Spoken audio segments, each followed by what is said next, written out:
श्री सरस्वती मैया की जय, श्री कृष्णचंद्र भगवान की जय। देखिए, आज हम चर्चा करेंगे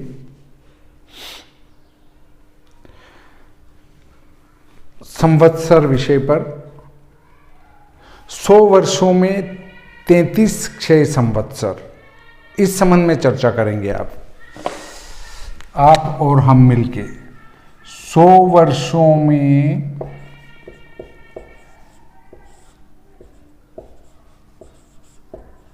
33 क्षय संवत्सर।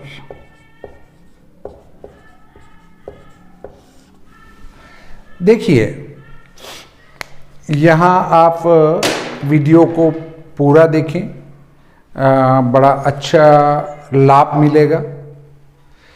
वीडियो को पसंद करना न भूलें। वीडियो देखते हुए यहाँ उंगली लगाने में आपका अलग से कोई खर्च नहीं आएगा। फिर भी गलत लगे तो इसको दबाने में भी कोई खर्च नहीं आएगा, क्योंकि ये नापसंद है। यदि आप अपने मित्रों को भी भेजना चाहें तो एक तीर के ऊपर निशान, तीर का जो निशान है उस पर उंगली लगाएंगे। इस वीडियो की काफ़ी हो जाएगी और जहां भेजना चाहे वहां भेज सकते हैं। चैनल को सब्सक्राइब करना न भूलें। लाल अक्षर में सब्सक्राइब लिखा रहता है, उसके ऊपर उंगली लगाएंगे और उसके बाद एक घंटी का निशान खुलेगा, उस पर आल वाले पर उंगली लगाना है। तो जो भी वीडियो यहाँ मैं डालूंगा तत्काल आपको प्राप्त हो जाएगा। आपके पास सूचना आ जाएगी कि ये नया वीडियो डाला गया है। देखिए, अलग अलग ट्रेंड चल रहा है। हमारे पास स्थिति बन रही है, नंबर 1 शाखा के आधार पर, नंबर 2 संवत के आधार पर। 2 प्रकार के तर्क हमें मिल रहे हैं कि संवत के नाम 2 प्रकार के हों कि साहब हम तो शालिवाहन शक के आधार पर जो है संवत को मानते हैं। कोई कहते हैं हम संवत को, जो संवत्सर है, शाखा के आधार पर संवत्सर मानते हैं, कोई संवत के आधार पर संवत्सर मानते हैं। संवत्सर का नाम इस प्रकार निकाला जाता है। देखिए, संवत्सर को ही गौरव वर्ष कहते हैं, अर्थात गुरु अपनी मध्यम गति से जब राशि पार करता है तब एक संवत्सर बदल जाता है।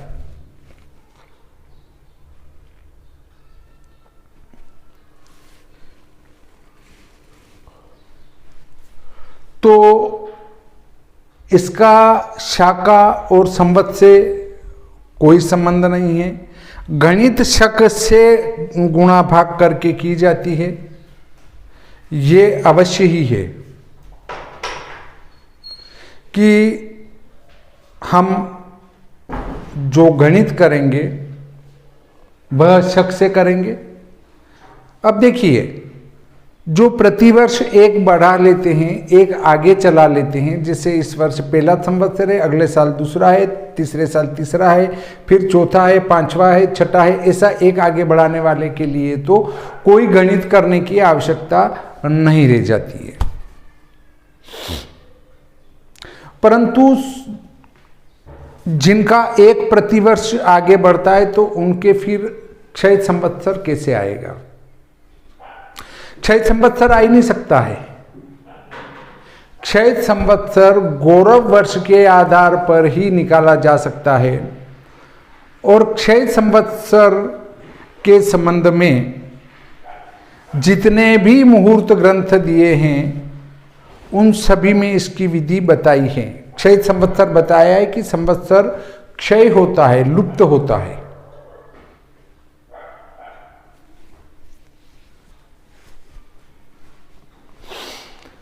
दूसरी बात आती है कि अगर हम संवत्सर को क्षय नहीं करते हैं, लुप्त नहीं करते हैं, तो ऐसी स्थिति में हमारे जो मुहूर्त ग्रंथों में लिखा है क्षय संवत्सर या लुप्त संवत्सर, वो फल कहाँ जाएगा, उसका फल कैसे देखेंगे, इस पर भी विचार किया जाना चाहिए। इस पर आज हम एक बहुत ही विस्तृत चर्चा करने वाले हैं। इसके लिए मैं आपको अलग अलग पुस्तकों का आधार लेकर गणितीय प्रक्रिया से अवगत कराऊंगा। आप भी गणितीय प्रक्रिया को देखकर बता पाएंगे कि क्या सही है और क्या गलत है। शताब्दी पंचांग भी अपने पास रखेंगे, तो ये शताब्दी पंचांग भी हमारी मदद करेगा। देखिए, संवत्सर मध्यम गुरु के आधार पर ही क्षय हो सकता है, बाकी नहीं हो सकता है। संवत्सर का आदि स्रोत क्या है? आदि स्रोत है सूर्य सिद्धांत, और सूर्य सिद्धांत में इसके क्षय का बताया है, गौरव वर्ष कहा गया है, गुरु के आधार पर चलना कहा गया है। उसके बाद आगे नवीन लेखकों ने इसमें दृक् कर्म संस्कार करके वहाँ विजयादि गिना गया है, यहाँ प्रभवादि गिना गया है। तो हम प्रभवादि गिनकर गणित करें या विजयादि करें, दोनों लगभग समान आते हैं। तो सूर्य सिद्धांत से अभी राक्षस संवत, राक्षस नाम का संवत्सर इस वर्ष जो चलेगा वो मई से चलेगा, और दृश्य गणित से जो है वो राक्षस संवत्सर चल चुका है।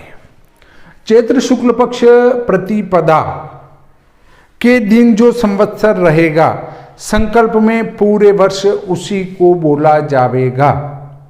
देखिए, इसका न शाखा से संबंध है न संवत से संबंध है। जो राष्ट्रीय शाखा प्रारंभ करते हैं, राष्ट्रीय मास जो लगाई जाती है, राष्ट्रीय तिथि, वो लगभग इससे 1 महीना पहले लगा दी जाती है, तो वहां से शाखा चालू करते हैं। परंतु वस्तुतः शक का प्रारंभ भी चैत्र शुक्ल पक्ष एक प्रतिपदा से होता है, और संवत का प्रारंभ भी चैत्र शुक्ल पक्ष प्रतिपदा से होता है। तो उस दिन जो संवत्सर रहेगा उसी को संकल्प में बोला जाएगा।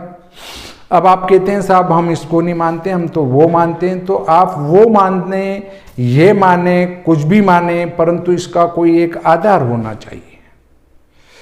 कार्तिक से माने या चैत्र से माने। कार्तिक से माने तो कार्तिक में जो संवत्सर गणितागत आता हो उसको स्वीकार कर लें।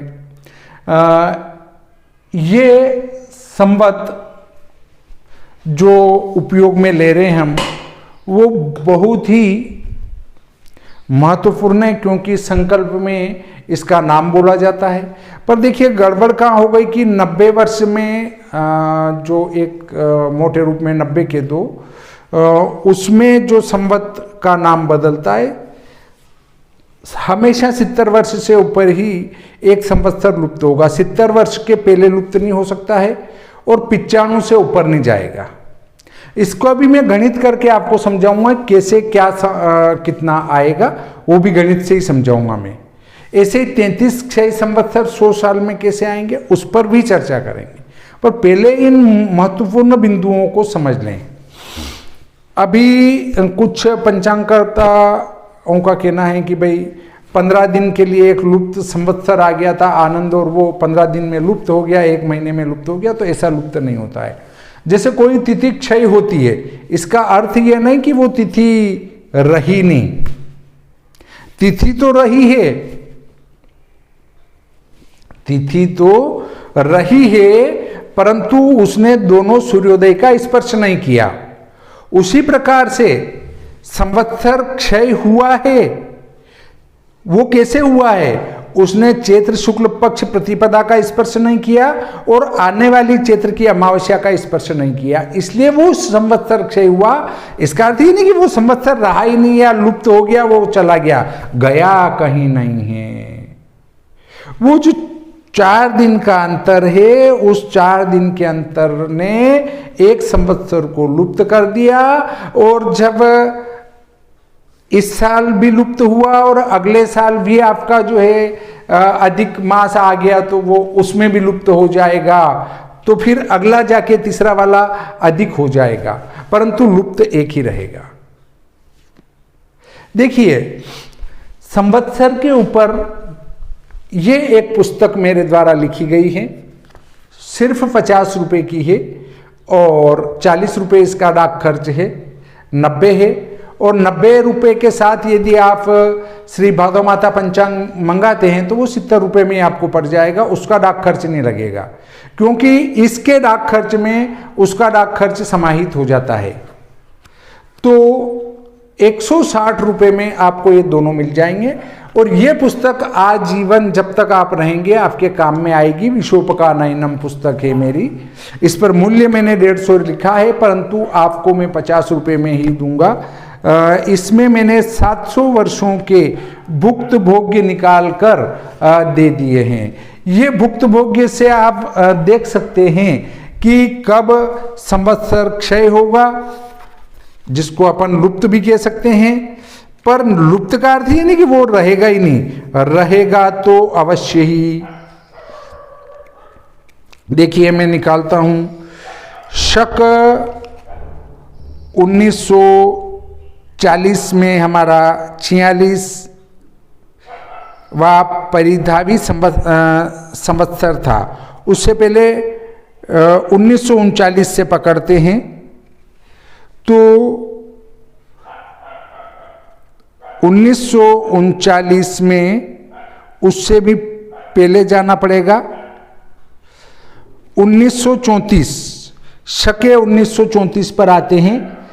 मैं आपको एक एक लिख के भी बताता जाऊंगा। ये मेरे पास एक शताब्दी पंचांग रखा है, इससे मैं आपको पूरा बताऊंगा, लिख कर बताऊंगा। शक 1935 निकालते हैं हम।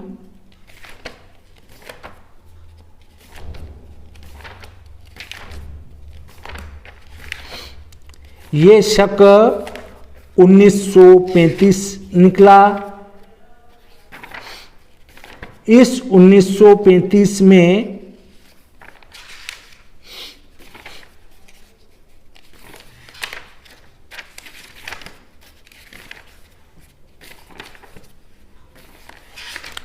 शके 1935 में जो हमारा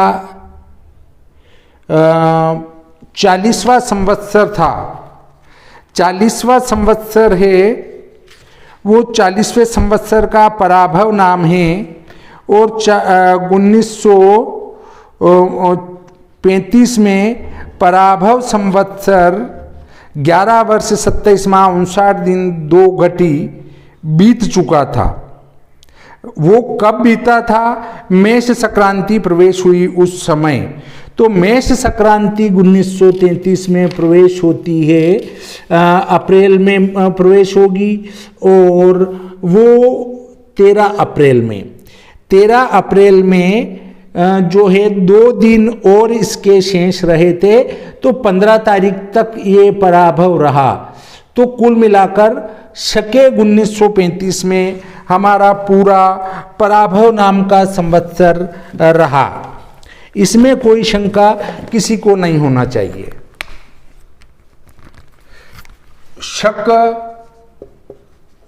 1935 इसमें जो संवत्सर रहा वो 40वां पराभव। अब शक आया 1936। तो 1936 में जो हमारा सीधा यहाँ पर देखिए 1935 में 2 दिन ही रहा था, मतलब 15 अप्रैल तक रहा था। अब 15 अप्रैल में से 4 दिन और कम कर देते हैं तो 41वां संवत्सर 11 अप्रैल से प्रारंभ हो गया। 11 अप्रैल को ही मतलब समाप्त हो जाएगा 2014 में। 11 अप्रैल को ही 41वां संवत्सर प्लवंग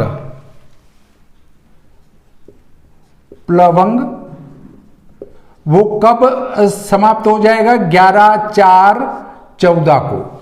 और 11/4/14 1936 में कब मिलती है, पहले उस पर चर्चा करेंगे। 1936 में जो ये अप्रैल मिलती है हमारी, वो 11 अप्रैल चैत्र शुक्ल पक्ष 11 शुक्रवार को मिलती है, इसलिए प्लवंग भी इसी दिन इस संवत्सर में रहेगा 1936 में। अब 1937 देख लेते हैं। 1937 शके में हमारा 42वां संवत्सर रहेगा।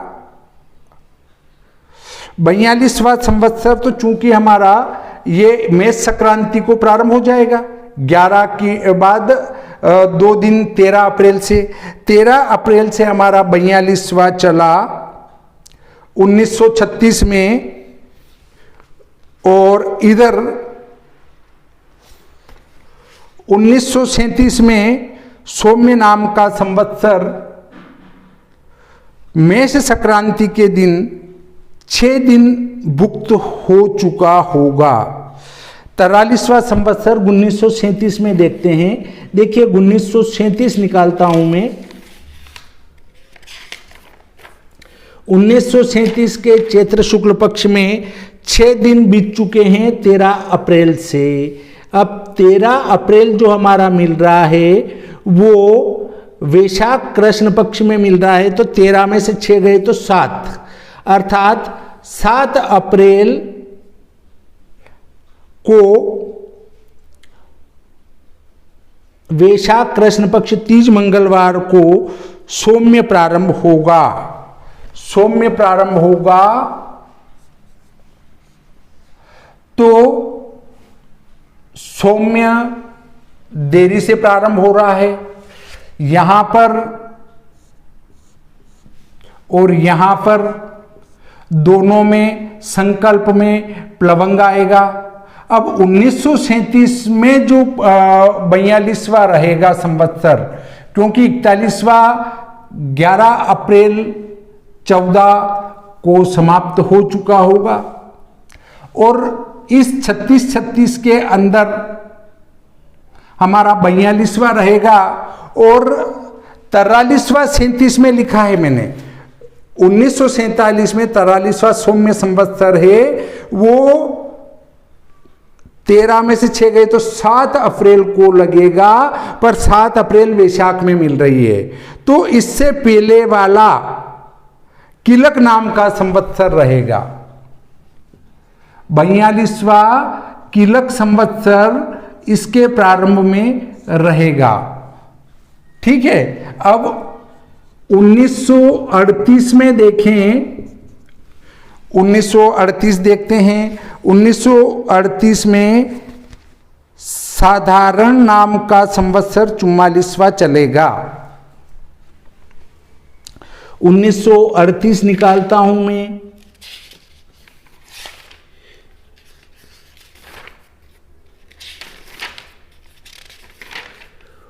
(1938) में हमारा जो 13 अप्रैल मिल रही है वो मिल रही है चैत्र शुक्ल 7 को, और इसमें जो हमारे साधारण संवत्सर का जो भुक्त है वो 10 दिन है, अर्थात गत वर्ष में ही साधारण लग चुका है, इसलिए हम यहाँ पर साधारण नाम का संवत्सर मानेंगे।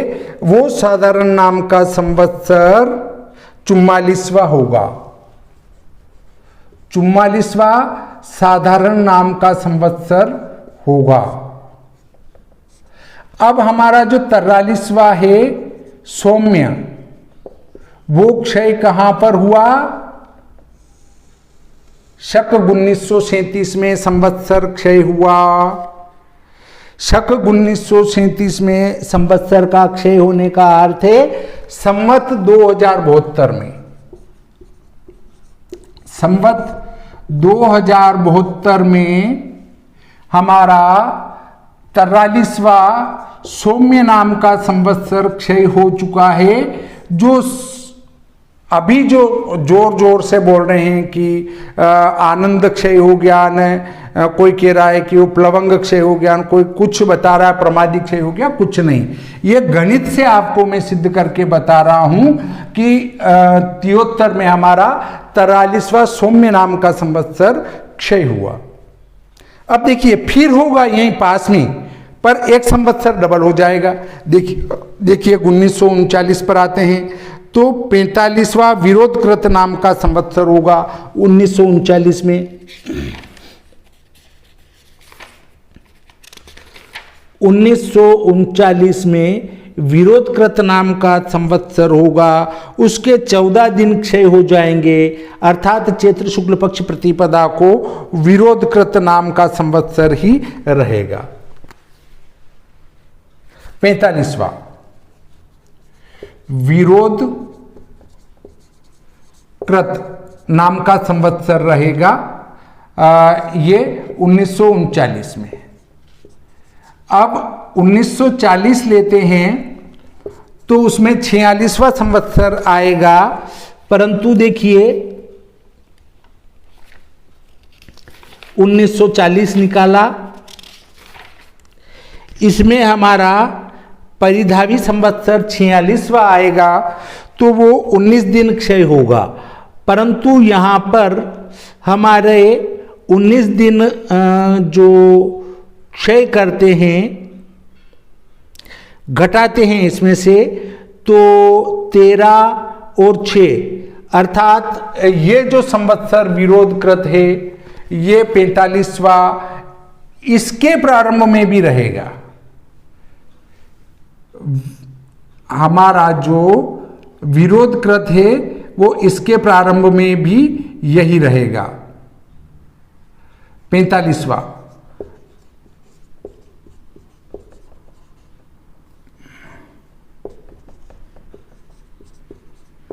उन्नीस सौ 39 में 360 दिन का हुआ, परंतु चांद्र संवत्सर 354 दिन का होता है, 6 दिन का अंतर है, तो वो कम होने के कारण से इसमें भी विरोधकृत संवत्सर के प्रारंभ में रहेगा और इसमें भी संवत्सर के प्रारंभ में विरोधकृत ही रहेगा। पर जब अब शक 1941 पर जाएंगे तो वापस एक संवत्सर लुप्त होगा क्योंकि एक की वृद्धि हो गई तो उसको बराबर करने के लिए एक लुप्त करना पड़ेगा। क्यों होगा? अपने आप ही गणितागत होगा। लुप्त क्यों होगा? क्योंकि यहां पर एक अधिक मास शके 1941 में आया है, ज्येष्ठ 2 आए हैं, तो वो सीधा 360 और 30 390 दिन होंगे, तो वो अपने आप ही एक संवत्सर क्षय हो जाएगा।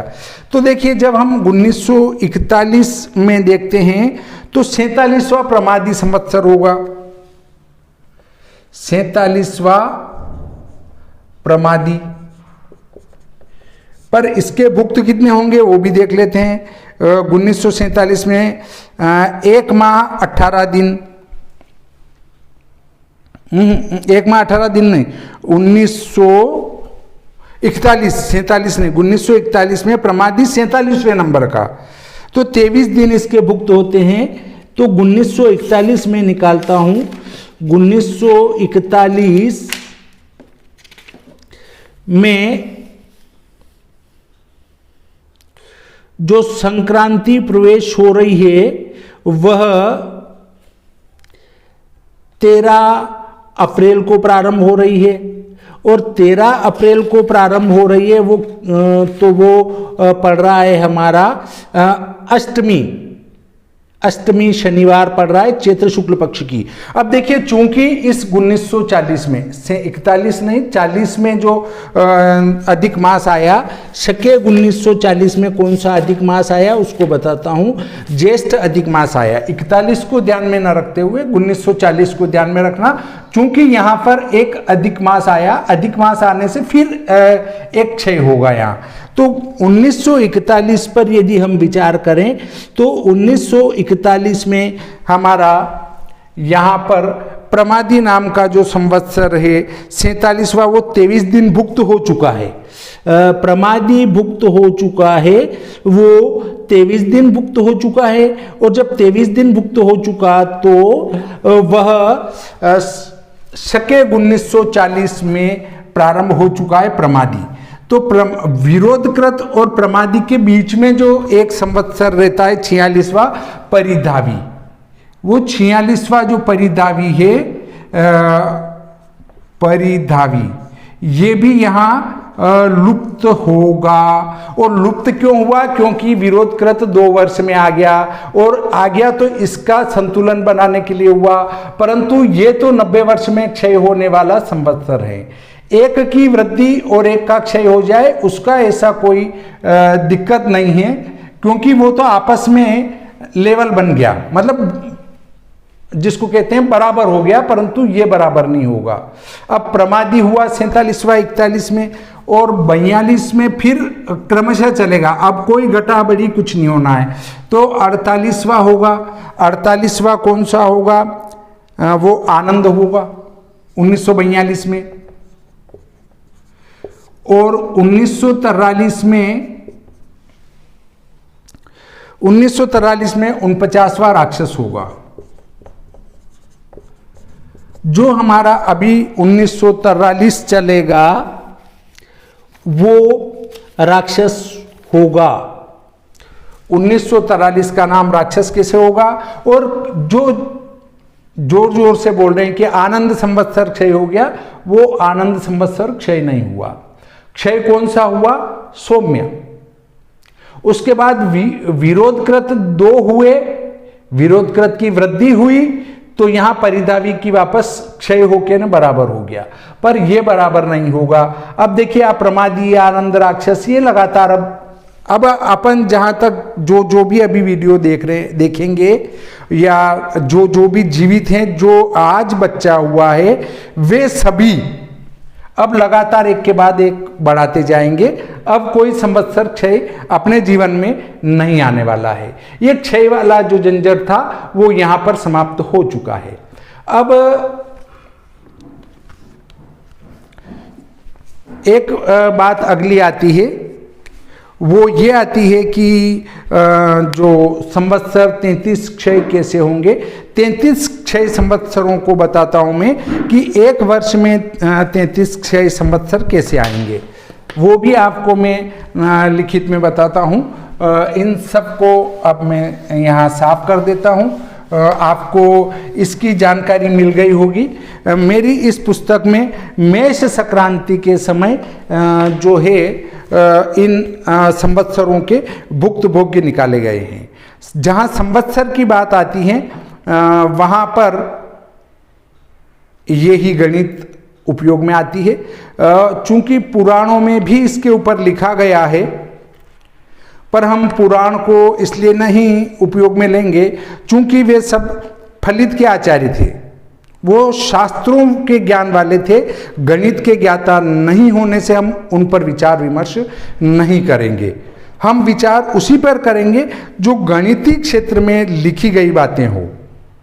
देखिए, हम इस पर शास्त्रार्थ क्यों करें और क्यों ना करें, इसलिए नहीं करें कि जिन विद्वान के द्वारा 100 वर्ष का पंचांग बना दिया गया हो बिना कैलकुलेटर, बिना कंप्यूटर के द्वारा, वे कितने बड़े विद्वान होंगे, और जब उनके द्वारा ये गणित स्थापित की गई तो उसमें कोई शंका आपको नहीं होना चाहिए। अब देखिए, मैं आपको बताता हूँ कि 100 वर्षों में 33 क्षय संवत्सर कैसे होंगे। अभी जो एक ट्रेंड चल रहा है उसमें चल रहा है कि एक ही संवत में, एक ही वर्ष में यदि गुरु 3 राशियों को स्पर्श करता है तो वो संवत्सर क्षय हो जाएगा। बिल्कुल मान लेते हैं। एक ट्रेंड ये चल रहा है कि यदि बृहस्पति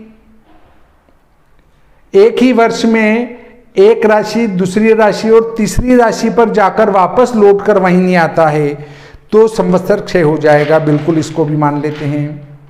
पर ये नियम आपने जो लगाया है वो कौन सा वाला लगा दिया, ध्यान नहीं रही, अर्थ का अनर्थ कर डाला, अर्थ नहीं किया।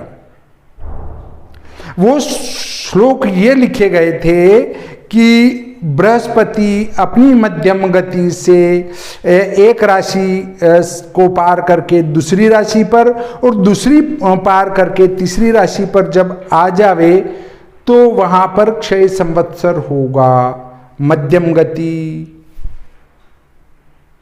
पर हमने लिख डाला कि बृहस्पति चलता हुआ एक राशि, दो राशि और तीसरी राशि पर आ जावे तो वहां पर जो है क्षय संवत्सर होगा, वो गलत होगा। यदि हम इस ट्रेंड को मानते हैं कि बृहस्पति एक वर्ष में 3 राशियों का स्पर्श करता है तो संवत्सर क्षय होगा, तो लीजिए मैं आपको उदाहरण देता हूं कि 33 क्षय संवत्सर हो जाएंगे 100 सालों में। देखिए मैंने ये पूरी एक लिस्ट बना रखी है, पंचांग लेके बैठा, मैंने कहा ऐसा हो नहीं सकता है, कहीं न कहीं ये अर्थ का अनर्थ कर रहे हैं। ये लिखा संवत 2001 में बृहस्पति था कर्क सिंह कन्या राशि पर, अर्थात एक क्षय संवत्सर वहां हो जाना चाहिए। फिर संवत 2002 में था सिंह कन्या तुला राशि, एक क्षय संवत्सर वहां हो जाना चाहिए। फिर 2003 में था कन्या तुला वृश्चिक राशि पर, फिर 2004 में था तुला वृश्चिक धनु राशि पर, फिर 5 में था वृश्चिक धनु और मकर राशि पर, फिर 6 में था धनु मकर और कुंभ राशि पर। तो लगातार 6 वर्षों तक 6 क्षय संवत्सर हो जाना चाहिए, जो कि गणितागत दृष्टि से गलत है। फिर उसके बाद 2010 में मेष वृषभ मिथुन पर रहा, फिर 2011 में वृषभ मिथुन कर्क पर रहा, फिर 2012 में मिथुन कर्क सिंह पर रहा, फिर 2013 में कर्क सिंह कन्या पर रहा, फिर 2014 में सिंह कन्या तुला पर रहा, फिर 2015 में कन्या तुला वृश्चिक पर रहा, फिर 2016 में तुला वृश्चिक धनु पर रहा। तो इस प्रकार क्षय संवत्सर कितने हो जाते, 3-3 राशियों वाले संवत बता रहा हूं।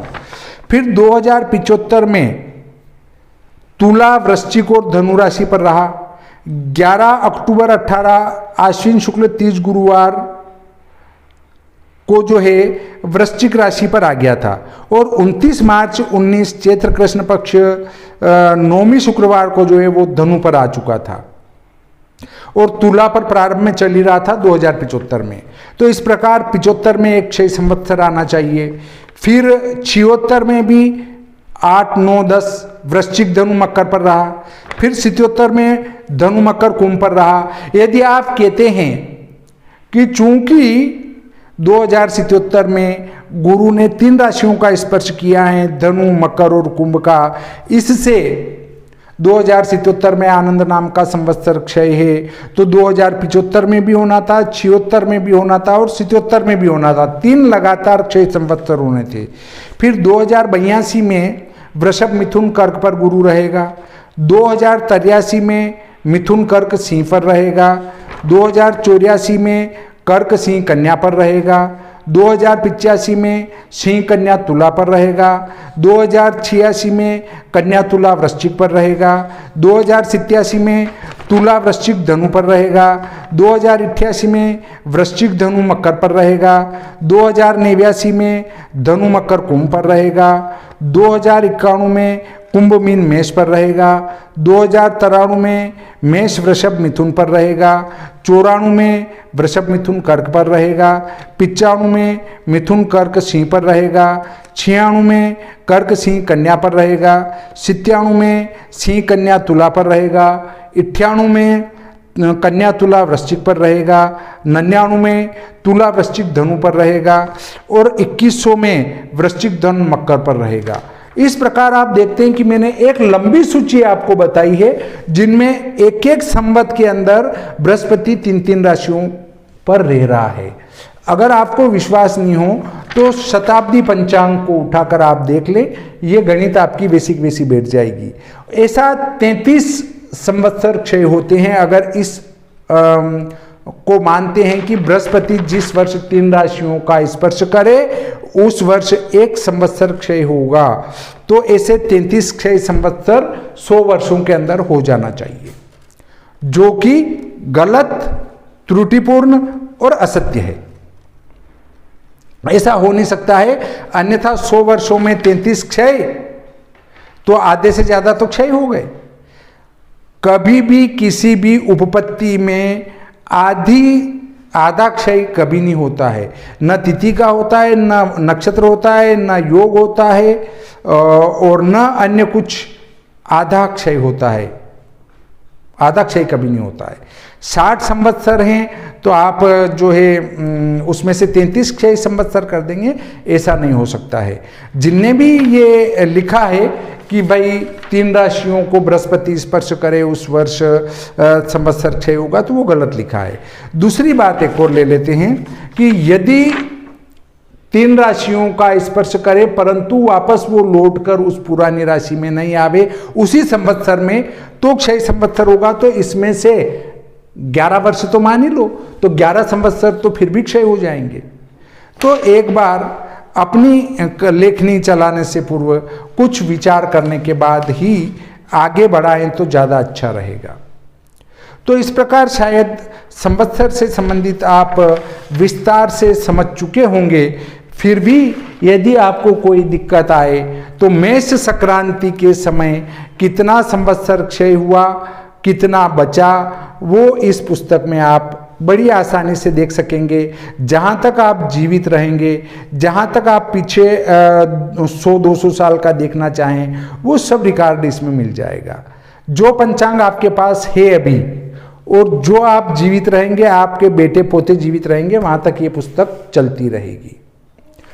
तो इस प्रकार हम आज का ये प्रकरण यहीं समाप्त करते हैं और आशा करता हूँ कि आप मेरे इस वीडियो पर कमेंट करेंगे और अच्छे कमेंट भी करेंगे, और आपको लगे कि गलत है तो गलत वाले कमेंट भी कर सकते हैं। इस प्रकार हम आज का ये प्रकरण यहीं समाप्त करते हैं। श्री सरस्वती मैया की जय, श्री कृष्णचंद्र भगवान की जय।